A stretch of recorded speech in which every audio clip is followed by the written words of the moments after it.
าวมันคือแฉลงแม่แฉลง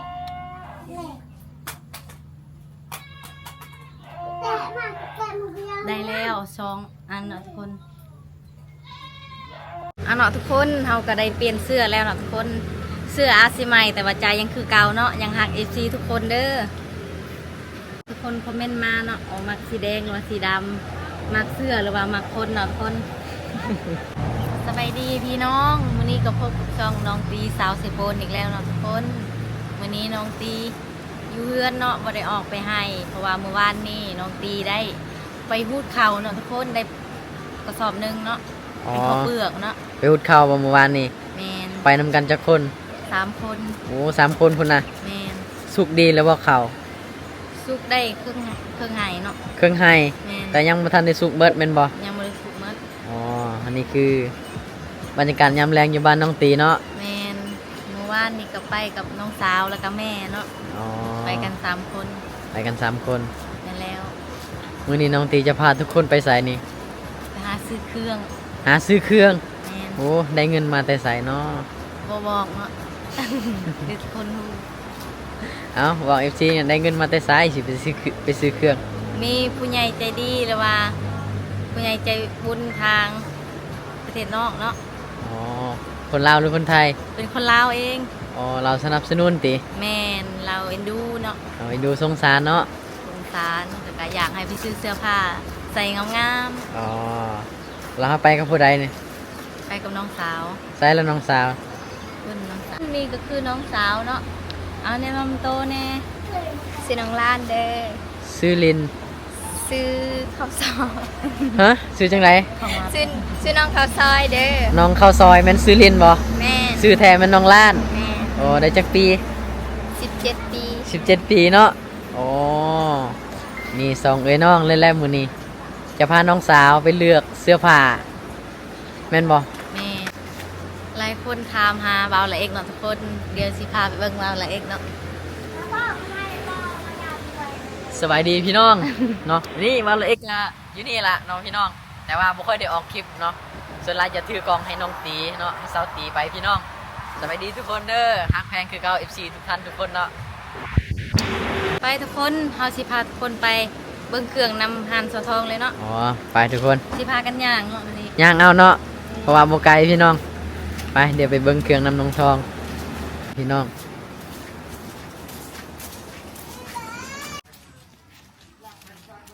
บัดนี้เขาเจ้ากำลังย่างไปละเพราะว่าเฮือนสาวทองกับบ้านน้องตีเนาะบ้านเดียวกันนั่นแหละอยู่นำกันคนละฝากทางเนาะนี่คือบรรยากาศยามแรงเนาะน้องตีนี่เนาะ เฮือนสาวทองก็อยู่ภาคทางจังสีเนาะพี่น้องเดี๋ยวเฮาน้องตีไปเบิ่งเครื่องน้ำสาวทองมื้อนี้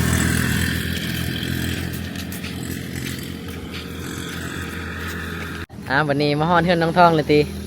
ใส่แล้วน้องทองนะนี่สวัสดีโอ้น้องทองกับผู้งามคือเก่าเนาะพี่น้องมีผู้บ่าวแล้วบ่ตอนนี้บ่มียังบ่ได้มีเนาะทางหลังก็บ่มีเนาะโอ้ไปวันนี้ไปเบิ่งนำกันพี่น้อง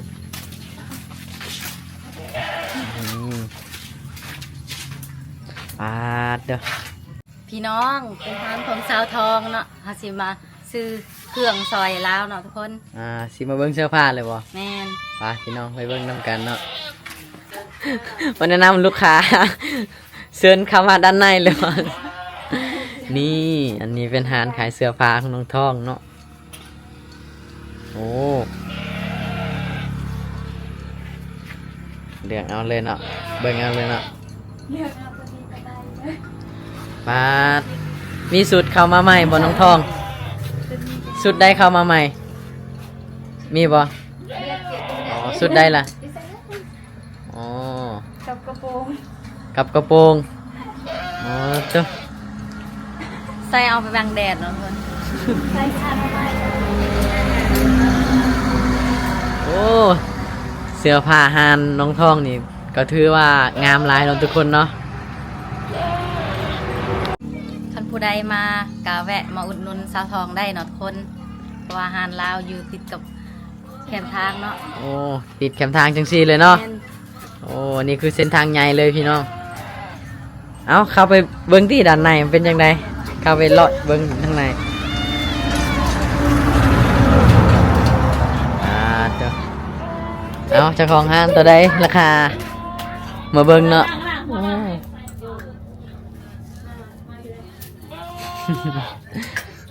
นี่ แหกปานนี้ไว้ถ่ายเลยดีกว่า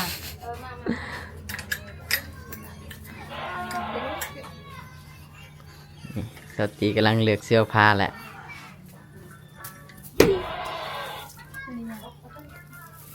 เด้อสาวท้องเปิดห้านดนแล้วบ่ โดนแล้ว ประมาณฮอดบ่เดือน ฮอด ฮอดอยู่เนาะโอ้ฮอดเดือนอยู่ เป็นไงวันนี้ สนใจเสื้อตัวนี้บ่ แมน เอาเลือกก่อนถึกใจตัวใดจังค่อยเอาเนาะสตรีมาเลือกเสื้อผ้าเนาะบัดนี้ ดาว มาคือชนะแม่ชนะแต่มาแต่มึงยัง ได้แล้ว2 อันเนาะทุกคน ไม่ใส่นี่เลย สาวทองก็แนะนำให้เป็นสีเนาะบัดนี้ นี่สีแดงงามเนาะทุกคน เหมาะกับสาวตีที่สุดสีแดง มาจีจีจี ไปเลือกซอยน่ะเนาะ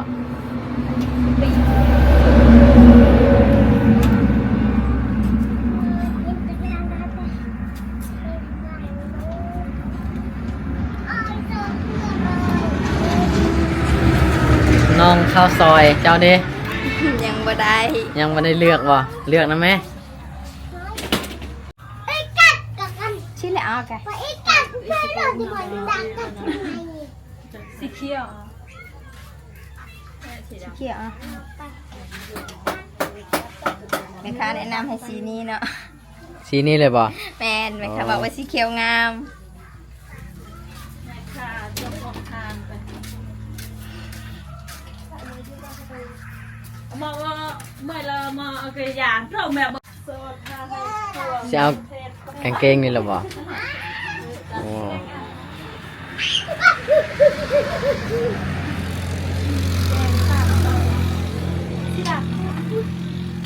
พากันเลือกละ ก้มจะเอาดูตัวอย่างตัวอย่างที่ก็โกงกันแล้วหน่อยเลยสิหน่อยนี่นะแรก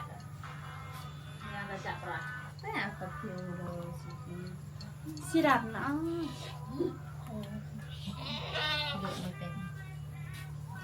สีดำแม่อันเจอ สีโกมนึกสิแน่อ๋อ เอาละตัว อ๋อน้องตีกำลังไล่ตาแล้วเนาะจักสีเลือกสีดำจักสีเลือกสีแดงบาดนี้เนาะ สีดำเป็นสีแดงเด้อสีดำเป็นสีแดงเด้อ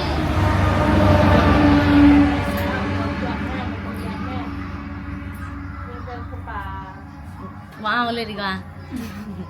จะเอาหมดซอง เจ้าของห้านกับสิว่าและจะพัดว่าเอาอีกเนาะ สีแดงสามเอาสีดำสีดำนั่นละอ๋อ สีดำน่าครั้งละ จะนำในกระดาษไม่เนี่ย ไม่ยา เอาสีดำค่ะ ไม่ยามา สีแดงเป็นสีนี้แล้ว เดี๋ยวพอแหละจัดสีดำเลยวันนี้ สีด อ๋อ ำได้แล้วเอาไปอ่านได้หน่อยเหรอ ใช้เจ้าใดจากพื้นล่ะ ตามพื้น นับใช้เอามาโชว์เบิ่งดู นี่ อ๋อ ลามเอาไป มีส่งมีเสื้อสีดินเนาะ แล้วก็ สีดินสีด สีดำและทรงสีขาว ำแม่ เป็นกางเกงมาลาย อยากเป็นมาลายเนาะ ปัดแถวบ้านมึงนี่มาละอยากเป็นเสือละไปหาเหยื่อแรก โอเควันนี้ยังน้องข้าวซอยเนาะ เอาน้องข้าวซอย และข้าวไส้ ข้าวซอยนี่ยังเลือกอยู่ หนักเขาทุ่ม มาจากร้านข้าวซอย ซื้อลิ้นลาวข้าวซอย ข้าวมัด เจ้าก็มาเลือกซอยน้องดิบัดนี้ ข้าวต้มมัดเนาะทุกคน ทานซื้อก็ได้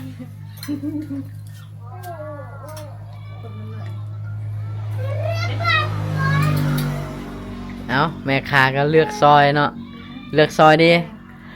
สีใดที่มันเหมาะกับผู้สาว สีแดงให้ ที่ไหนที่มันเหมาะกับเช้าข้าวซอย ไม่ข้าวซอยเลย ข้าว ไปกลับบ้านได้แล้ว งบทรงพื้นเนาะวันนี้ สีแดงนี่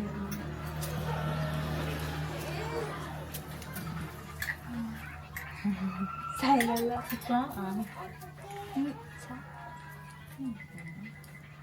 สีแดง นี่ก็หมดจากสีกุ้งเนาะ คือทำมาสีแดง สีแดงด้วยตาใส่ อ้าวเอา ได้กันได้ไม่ ข้าวซอยในแนวเรือเดี๋ยวตัวนากี จุดเอซอย เป็นข้าวมัดแล้วจ้ะนะ เลือกให้เลยข้าวซอยข้าวซอยข้าวจีข้าวซอยแล้วเหรอนะข้าวซอยนี่ เหรอ นี่จ้างไว้ อ๋อดูคือราคาเกินงบแปะมาจะเอ็ด ใส่ยาเบิ้ลสีแดงซ้ำเหมือนกัน สีแดงชามเยอะไหม เจ้าเมนเจอเราพนวนอ่ะ เรียบร้อยได้เงินค่ะสุดยินเอางานเลยสุดยิน น่าจะเยอะมากสีไหนสี เราแกเปี้ยนนี่แหละไอ้กระโดดนี่ น่าจะเยอะมากอ่ะน่าจะเกิดมาดอกที่เกิดเรียนสีไหนเขา ที่ไหนละแม่ แม่ เลยชิมกันจ้ะ นี่ทุกคนได้แล้วเนาะ3 พื้น มี มีส่งแล้วก็เสื้อ เสื้อซอง แม่น้องสาวก็ได้แล้วเนาะ ซอง ได้น้องข้าวซอยใส่โอ้ได้เท่าไรวันนี้ได้เสื้อพื้นหนึ่งกางเกงพื้นหนึ่งโอเคเนาะเดี๋ยวมาถามแม่ค้าดูราคา อยากว่าต้นไหลแม่ค้าว่า2,000เนาะ 3,000เก็บ แม่ อ่ะ นมื้อนี้2,000 ว้าดคือขายถือแต่ บ่ฮู้เนาะ แม่นบ่แม่ค้า ดี โมเมนต์ บ่แม่นความจริงเนาะ โมเมนต์ความจริง อ๋อเอาถามเอาอันนี้ถามเราจะเจอด้วยราคาเท่าไรมัน เท่าไหร่แม่ค้า พื้นละทรงพื้นละ70,000 70,000 แม่ค้าโกงเนาะเมื่อวานนี่ว่า เมื่อวานเราเท่าไรเมื่อวาน 65เนาะทุกคน เมื่อวาน65 แม่นมื้อนี้ขึ้นราคาแล้ว โอ้ ได้เนาะ สงสัยฝนตกนี่เราขึ้นราคาเลยเนาะ แม่น ระยะ สงสัยสิส่งคืนเลยเนี่ยนะ เวนไรราคาผิดแล้วลุกขึ้น ไล่แล้วมันลุกขึ้นเนาะก็เลยเอาขึ้นราคา อ๋อแม่นบ่ แม่น อ๋อ กูนี่ซื้อเต็มว่านก็ดีเนาะ พื้นละ70นี่กางเกงเท่าไรก็ส่งนะ ทรงพื้น70,000เสื้อพื้น85,000 อ๋อ85,000โอเคบัดนี้ตัวนี้ได้ซะคือกันบ่นี่กะ คือการเบิดเสื้อ ตัวนี้ก็คือกัน เราสมัยหาละกันไหม 85 85บ่โอ้คือเที่ยงกันอยู่เนาะ มื้อนึงว่า90มื้อนึงว่า85เอาถามแล้วว่าเรารู้เท่าไรบัดนี่ รุดแน่ๆไหมคะคนงาม บ่ยังงาม บ่อยังงามแล้วเพิ่นบ่อยังหลุดให้เนาะ อ๋อ เอาหลุดเท่าไรถามเราดีๆเด้อคนนี้ รุดแน่ บ่ว่าสิบ่หลุดเลย บ่รุด บ่หลุดเลยบ่ เมื่อน้ำต้องซื้อเลยทุกคนทานนี่บรุดบ่มักเนาะบ่อยากซื้ออีกมื้อนะ เราบ่หลุดเลยเนาะ แม่นบ่รุดเลย 5,000ก็บ่หลุดบ่ รุดได้อยู่พันกีบ โอ้หลุดได้แต่1,000กีบ บ่ต้องรุดเลยซ่าป่านนี้นะ เอาไล่แล้วบัดนี้ทั้งเบิดเท่าไรบัดนี้เพิ่นยังเซ็กอยู่น่ะ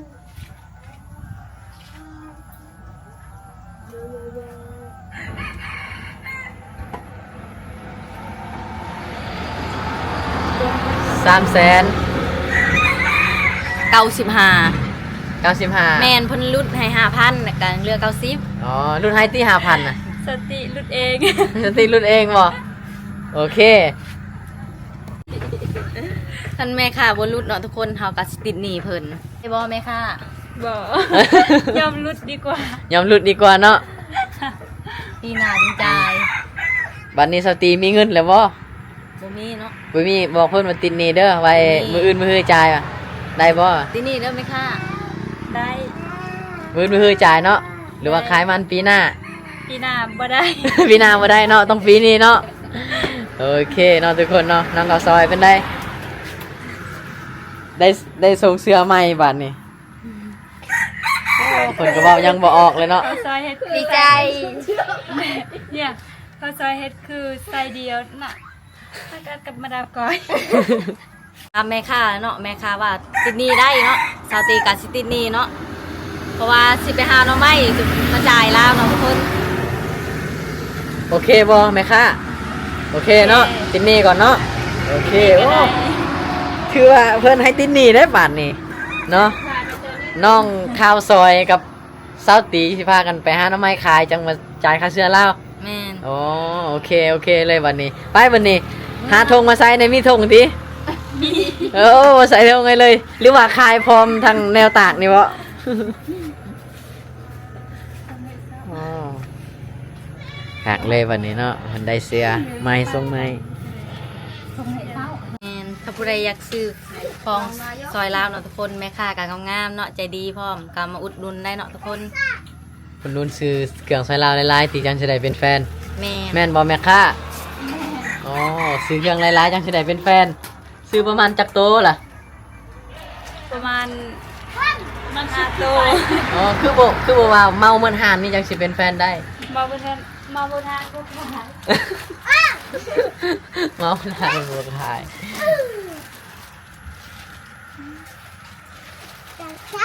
เพิ่นก็จัดระเบียบให้เลยใส่ เพิ่นก็ญาติเนาะทุกคน เพิ่นบ่ได้ใส่ธงเพิ่นยัดเอาเนาะ แม่น คนยังบ่มีทุกคนบ่มีงบเด้ ยังบ่มีงบ ยังบ่มีเงินสิซื้อทุนงาม อ๋อแสดงว่าหาก็เปิดร้านใหม่ๆติ แม่ อ๋อหาก็เปิดร้านใหม่ อาจจะมีไว้กันจ้างขอบใจเด้อที่มาอุดหนุน อ่า ทานเฮา อ๋อเสื้อใจนะฮันน้องทองเนาะ คนกันเองบ่ต้องจ่ายเงิน เสื้อใจน้องทองได้บ่ ได้ เอ้ยวันนี้เสื้อใจเพิ่นได้เพิ่น ไป ว่า กลับบ้าน ไปกลับบ้านติดหนี้ก่อนเด้อเพิ่นบอกติดหนี้เนาะวันนี้เนาะ แม่น ยังบ่ทันจ่ายเงินเลยเนาะ เพิ่นสิให้ฟรีอีกเด้ อ๋อโอเค ใช้จุดมันกับเรื่องมันว่า ถ้ามันหยาบอันเบิ้นเด้น่ะไปทุกคนเฮาสิย่างเมื่อแล้วเนาะวันนี้ บรรยากาศดีเนาะยามแรงบ้านนาตีเนาะ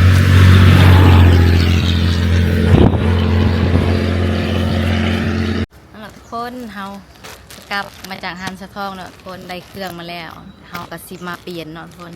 ว่าสิงามบ่ทานำกันเนาะทุกคน มาเปลี่ยนใส่เสื้อผ้าตอนนี้เลยบ่ แม่น โอเคน้องเข้าซอยเด้คือกันเนาะเอาเพิ่นสิไปเปลี่ยนเสื้อผ้าเลยพี่น้องรอเบิ่งนำกันเนาะ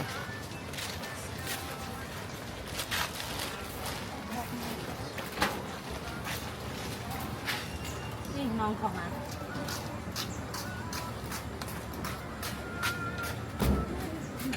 ร้อนยังน่ะ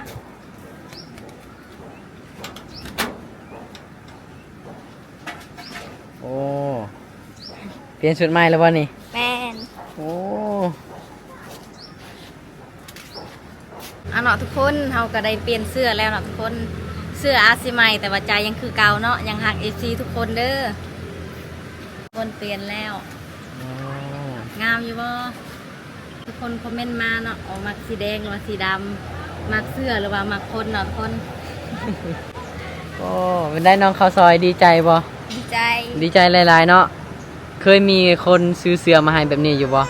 เคย อ๋อบ่ค่อยมีคนซื้อมาให้เนาะโอ้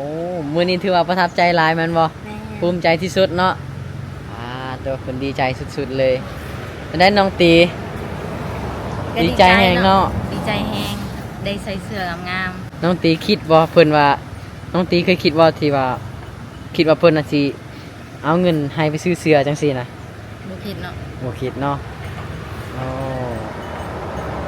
ดีเด้มี FC อยู่เมืองนอกสนับสนุนเนาะเป็นจังได๋เพิ่นคืออยากสนับสนุนน้องตีนะ เพิ่นฮักเพิ่นแพงเนาะ พิ่นเบิ่งคลิปแล้วก็เพิ่นเอ็นดู อ๋อ ผลิตต้น เพิ่นอยากเป็นอยากให้เป็นลูกฮักจังซี่เนาะ เพิ่นอยากให้เป็นลูกฮัก ลูกแพงของเพิ่นประมาณนี้โอ้ น้องตีบ่มีหยังให้เพิ่นเนาะมีแต่คำอวยพรแล้วก็คำขอบใจเนาะให้เพิ่นสุขภาพแข็งแรงก็อยู่ดีมีแรงเนาะทุกคนร่ำรวยเนาะ น้องข้าวซอยกับบุมีหยังตอบแทนเด้อมีแต่คำว่าถืออวยพรให้ร่ำรวยแล้วก็ให้เพิ่นสุขภาพดีแล้วก็ แข็งแรงเนาะ แข็งแรง โอ้ พี่น้องคลิปนี้สาตีก็พอจบคลิปเพียงเท่านี้เนาะทุกคนขอให้ทุกคนอยู่ดีมีแห้งเนาะทุกคนร่ำรวยสำนีแหละบ๊ายบาย ก็ขอบใจทุกคนที่เข้ามาเบิ่งที่รับชมเนาะ ขอบใจเนาะทุกคน ที่มากำลังใจตลอดเนาะ แม่ อ๋อ นี่ ถึง น้องข้าวซอยฝากน้องข้าวซอยในอยเด้อ ฝากจะได้ฝากไปสนับสนุนหรือฝาก ฝากไปสนับสนุนแล้วก็หักเพลงเพิ่นเนาะ อ๋อ แล้วก็สนับสนุนเพิ่นหลายๆยังมีลาวยังมีสปอนเซอร์หลายๆเนาะทุกคน อ๋อบอกเล่าถ้าอยากมีสปอนเซอร์หลายๆก็เฮ็ดคลิปกับน้องตีนหลายๆเด้อว่ะ แม่นเห็ดคลิปหลายๆเด้อน้องข้าวซอย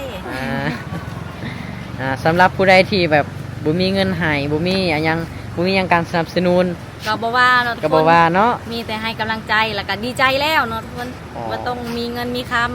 ขอแค่ว่าพิมพ์มาคอมเมนต์มากำลังใจให้น้องตีบอกฮักน้องตีก็พอแล้วแม่นบ่ ำแมน โอเคเอาบ๊ายบายเนาะ บ๊ายบาย